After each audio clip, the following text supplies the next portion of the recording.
शुरुआत करते हैं उस विवाद के साथ जो हिमाचल से शुरू हुआ और संचौली पर अब जब ओवैसी ने बयान दिया तो उस पर कांग्रेस कैसे गुस्सा हो गई है। कांग्रेस के नेता है हिमाचल में, वो अब इस पर पलटवार कर रहे हैं। वो सीधे ये बोल रहे हैं संचौली मामले पर ओवैसी ने जो कहा है वो बीजेपी की बी टीम बता रहे हैं। ओवैसी पर पलटवार करते हुए कह रहे हैं कि बीजेपी की बी टीम है ओवैसी। जो अनिरुद्ध सिंह है कांग्रेस के नेता हिमाचल में, उन्होंने पलटवार किया है। साफ तौर पे कहा गया कि हिमाचल में नफरत की जगह नहीं है। ओवैसी को बताने की कोशिश की जा रही है कि जिस तरह के बयान उन्होंने दिए वो गलत है और नफरत की जगह नहीं है, यानी नफरत फैलाने का एक आरोप कांग्रेस लगा रही है ओवैसी पर। हिमाचल में नहीं चलेगी ओवैसी की सियासत, विक्रमादित्य भी ये कह रहे हैं। यानी कि एक नहीं दो नेताओं के जो बयान है वो सामने आए। इस पूरे मामले में हिमाचल में अब राजनीति गर्माती नजर आ रही है और ये कहा जा रहा है कि ओवैसी बीजेपी के बी टीम है।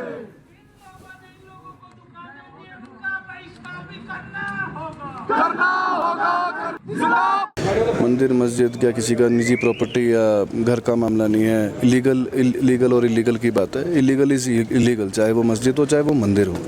लोगों की भावनाएं थी, वहाँ पहुँचे और हैरानी की बात यह है जिस ज़मीन पे वो बन रहा है वो गवर्नमेंट की लैंड है, हिमाचल प्रदेश सरकार की लैंड है, वो कब्जाधारी है। जो इलीगल है वो डिपार्टमेंट खुद ही, म्यूनिसिपल कॉर्पोरेशन खुद बता रहा है कि इन्होंने बार बार जो है वायलेशंस करी हैं। पहले 1 मंजिल बनाई, फिर 2 मंजिल बनाई या 4-5 मंजिल बन गई है। और मैं समझता हूँ इलीगल जो भी स्ट्रक्चर है चाहे वो किसी का भी है वो गिरना चाहिए। देखिए सही को सही और गलत को गलत तो बोलना चाहिए। बात ये है ओबीसी की बात, उनकी अपनी सोच है, वो एक समुदाय के दम के ऊपर ही जो है अपना उनकी राजनीति जिंदा है। कि सरकार किसी भी तरीके की अवैध निर्माण बर्दाश्त नहीं करेगी। जो ये केस निकल कर आया है एक मस्जिद का, उसमें ये मामला म्यूनिसिपल कॉरपोरेशन के तहत अधीन है। वहाँ पे इसकी हियरिंग हो रही है, बड़े लंबे समय से हो रही है। क्योंकि ये मामला सब जुडिस है तो उस पर मैं कुछ ज़्यादा कमेंट नहीं किया, मगर हमने ये कहा है कि हम जल्द इसको एक्सपेडाइट करवा कर जो भी फैसला म्यूनिसिपल कमिश्नर का आता है उसके तहत सरकार उसके ऊपर कार्रवाई करी जाएगी with in the ambit of law.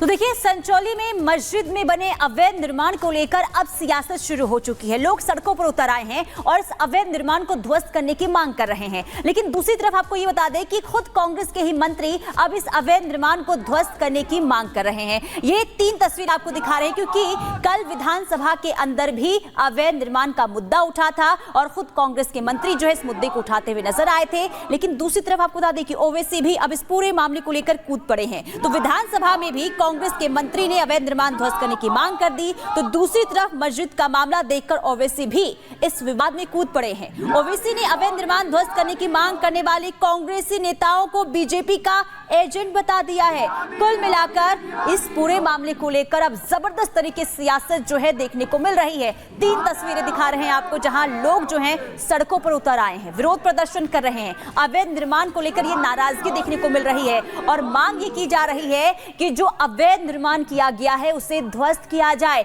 और दूसरी तस्वीर आपको दिखा रहे हैं विधानसभा के अंदर खुद कांग्रेस के जो मंत्री हैं अनिरुद्ध, वो भी इस मुद्दे को उठाते हुए नजर आए। यानी कि अब कांग्रेस के अंदर ही इस पूरे मुद्दे को लेकर 2 फाड़ नजर आ रही है। और तीसरी तस्वीर आपको दिखा रहे हैं जहां ओवैसी की तरफ से ट्वीट के जरिए कांग्रेस को घेरा गया है, कांग्रेस पर सवाल उठाए गए हैं और यह कहा गया है कि जो कांग्रेस के नेता इस पूरे मुद्दे को उठा रहे हैं यानी कि अवैध निर्माण को ध्वस्त करने की मांग कर रहे हैं वो बीजेपी के एजेंट हैं। कुल मिलाकर इस पूरे मामले को लेकर अब जबरदस्त तरीके से घमासान हिमाचल प्रदेश में दिखाई दे रहा है और लोगों की नाराजगी भी देखने को मिल रही है। और आइए जरा आपको विस्तार से बताते हैं ये जो पूरा विवाद है ये कैसे शुरू हुआ है। शिमला के पास संजौली में एक मस्जिद है जिस पर ये विवाद शुरू हुआ। मस्जिद की इमारत में अवैध निर्माण हुआ है, ऐसे आरोप लगाए गए। ये कहा गया पहले पहली मंजिल बनाई गई, फिर दूसरी मंजिल बनाई गई। सिर्फ एक मंजिल को ही अनुमति थी बनाने की, लेकिन एक के बाद एक कई मंजिलें बना दी गई। उसके ऊपर अवैध रूप से 3 मंजिलों का निर्माण कर दिया गया। ये कहा गया कोरोना काल में भी रातों रात अवैध तरीके से काम जारी रहा। लोगों ने भी अवैध निर्माण का विरोध किया लेकिन किसी ने नहीं सुनी।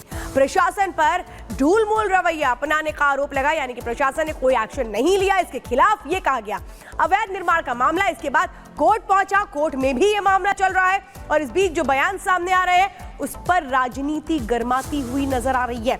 ये कहा जा रहा है कि नियमों की अनदेखी की गई, लेकिन क्यों की गई है? अगली खबर के लिए रुक करेंगे पुनीता का। तो देखिए, अवैध तरीके से 3 मंजिला मस्जिद बना ली गई, इसी को लेकर घमासान दिखाई दे रहा है। तो शिमला के पास मौजूद एक मस्जिद को लेकर सदन से लेकर सड़क पर संग्राम मचा हुआ है। स्थानीय लोग मस्जिद के नाम पर हुए अवैध निर्माण को लेकर नाराज हैं। तो कांग्रेस सरकार ने भी इसे लेकर चिंता जाहिर की है। हालांकि AIMIM नेता ओवैसी ने अवैध निर्माण को घुसपैठियों से जोड़ने को लेकर कांग्रेस पर ही हल्ला बोल दिया है। रिपोर्ट दिखाते हैं।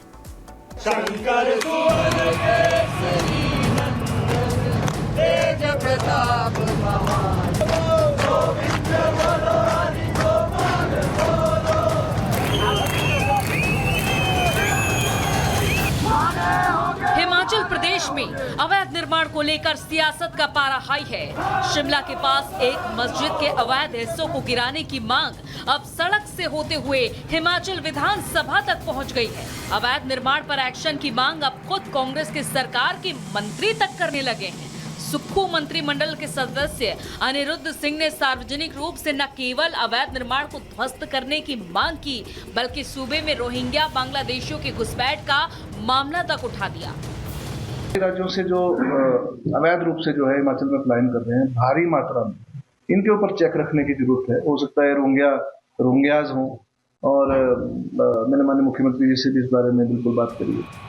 हिमाचल जैसे शांत राज्य में जहां सांप्रदायिकता और धर्म के नाम पर तुष्टीकरण का भी मुद्दा नहीं रहा, ऐसे राज्य में भी घुसपैठ और डेमोग्राफी चेंज होने की चर्चा होने लगी है। मस्जिद के नाम पर अवैध निर्माण का विवाद इसी की एक वानगी भर है। कांग्रेस के मंत्री की चिंता के बाद मुस्लिम अधिकारों के पैरोकार ओवैसी भी इस मामले में कूद पड़े हैं। सांसद असदुद्दीन ओवैसी ने इस मामले के लिए कांग्रेस को ही जिम्मेदार ठहरा दिया। ओवैसी ने कहा कि हिमाचल में कांग्रेस मोहब्बत की नहीं, नफरत की सियासत कर रही है। कांग्रेस मंत्री अनिरुद्ध का वीडियो एक्स पर पोस्ट करते हुए ओवैसी ने कहा, हिमाचल में सरकार बीजेपी की है या कांग्रेस की? हिमाचल की मोहब्बत की दुकान में नफरत ही नफरत। हिमाचल के मंत्री बीजेपी की जुबान में बोल रहे हैं। भारत के नागरिकों को रोहिंग्या और बाहरी बुलाना देश विरोधी है। अब आपको हिमाचल की वादियों का तापमान बढ़ाने वाले इस विवाद की पूरी जानकारी देते हैं। मामला हिमाचल प्रदेश की राजधानी शिमला के पास मौजूद संजौली कस्बे का है, जहां एक मस्जिद की इमारत में अवैध निर्माण करवा दिया गया है। स्थानीय लोगों का दावा है कि गैर हिमाचली लोगों ने एक पुरानी मस्जिद की इमारत को 4 मंजिला तक बना दिया। अवैध निर्माण के इस मामले ने धीरे धीरे तूल पकड़ लिया। नाराज लोगों ने अवैध निर्माण को ध्वस्त करने के लिए प्रदर्शन किया और इसके लिए लोगों ने मस्जिद के बाहर ही धरना दिया।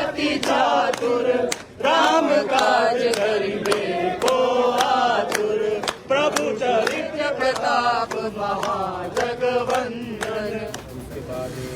पुलिस ने प्रदर्शनकारियों को समझा बुझाकर धरना खत्म करवा दिया, लेकिन नाराज लोगों ने आगे भी आंदोलन जारी रहने की चेतावनी दी है। जनता के गुस्से की गूंज राज्य की विधानसभा तक पहुंच गई है। हालांकि कांग्रेस के नेता ही इस मामले में दो फाड़ होते दिखे। एक तरफ कांग्रेस के मंत्री सख्त कार्रवाई के पक्ष में हैं, दूसरी तरफ कांग्रेस विधायक इसे रफा दफा करने की कोशिश में दिखे। वहीं बीजेपी ने भी इस मामले में अपना रुख स्पष्ट कर दिया है। बीजेपी की मांग है कि अगर अवैध निर्माण हुआ तो उसे ध्वस्त करने में देरी ना की जाए। ये परिस्थिति हिमाचल प्रदेश में बिल्कुल भी जो है वो बर्दाश्त नहीं की जा सकती है कि अवैध तरीके से इस प्रकार से मस्जिद का निर्माण किया जाए और उसके बाद फिर झगड़ा भी किया जाए ऊपर से। और तो मुझे लगता है कि इस पर तुरंत जो कार्रवाई बनती है। अवैध बनी है कि नहीं बनी है वो तो कोर्ट में जब मैटर है, कोर्ट ने डिसाइड करना उस मैटर को। पार्षद के बोलने से या किसी आम आदमी के बोलने से या उसमें सिर्फ एक रिपोर्ट लिखी जाती है उनके बोलने से। जो उससे पहले भी पार्षद थे उन्होंने भी रिपोर्ट्स लिखाई है, उन्होंने रिपोर्ट लिखाई तो FIR लॉन्च हुई और केस चल पड़ा।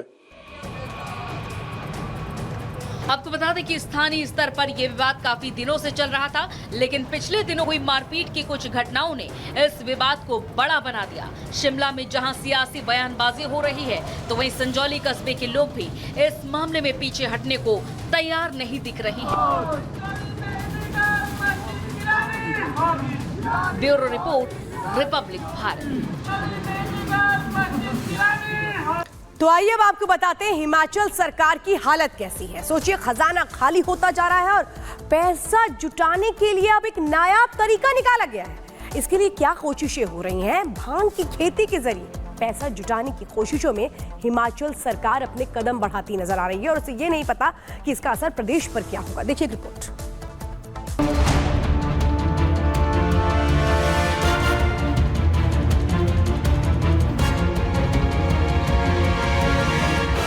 भांग के पैसों से सुधरेगी हिमाचल की अर्थव्यवस्था। नशे का सामान बेचकर होगा मुफ्त की रेवड़ियों का इंतजाम। कांग्रेस सरकार की नई पॉलिसी, देवभूमि में